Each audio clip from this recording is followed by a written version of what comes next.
Magandang araw mga kababos. Narito ang latest news ngayon sa PBA. Bobo, bibigyan ng penalty ng PBA. Rain or shine, maglalaro na ang Justin Brownlee stopper nila sa Game 2. At isang free agent hindi pumirma sa Barangay Ginebra ngayong PBA playoffs. Bakit kaya?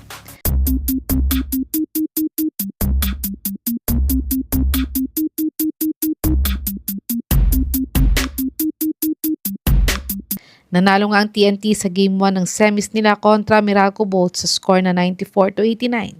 At ang best player ng larong ito ay si Jordan Heading na nagdala ng 16 points, 2 rebounds, at 6 out of 9 siya sa field goal made niya sa kanilang panalo. At ang TNT nga ang nakauna sa Game 1 ng semifinals game nila. Pero ayon naman sa latest reports ng Spin.ph ay bibigyan daw ng penalty ang super import nilang si Bobo dahil sa tuloy-tuloy nitong hindi pagpapa-interview pag siya ang best player of the game.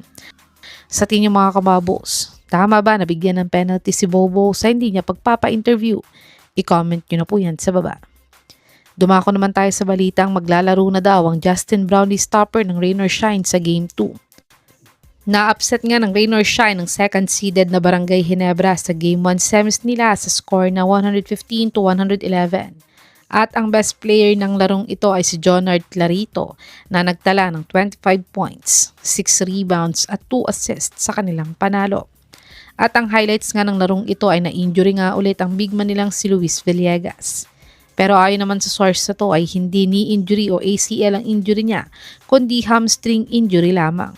At ayon naman kay Luis Villegas, ay okay lang daw siya at ipapacheck up na lang daw niya to. At good news nga ito para sa Rain or Shine dahil hindi nga malala ang naging injury niya.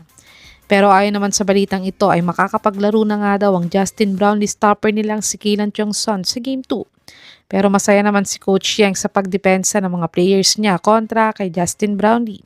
Ayon kay Coach Yang ay pinagtulungan daw depensahan si Kabayan Brownlee nila Santillan, Manaytay, Johnson, Clarito at Mike Malonzo at lahat daw ng pwedeng i-contribute ay ginawa nila sa Game 1. Sa tingin niyo mga kababos, mapipigilan kaya ni Kaylan Chong-Son sa Game 2 si Kabayan Brownlee? I-comment nyo na po yan sa baba. At dagdag na balita para sa Barangay Ginebra ay may free agent nga na hindi pumirma sa kanila. Bakit kaya?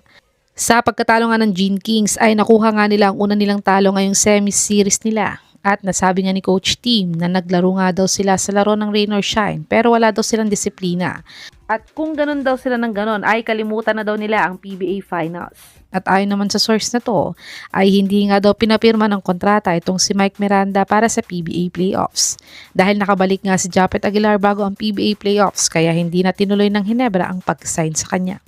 Sa tingin mga kababos, magiging game changer kaya si Mike Miranda sa Gene Kings kung nasign nila siya sa PBA Playoffs?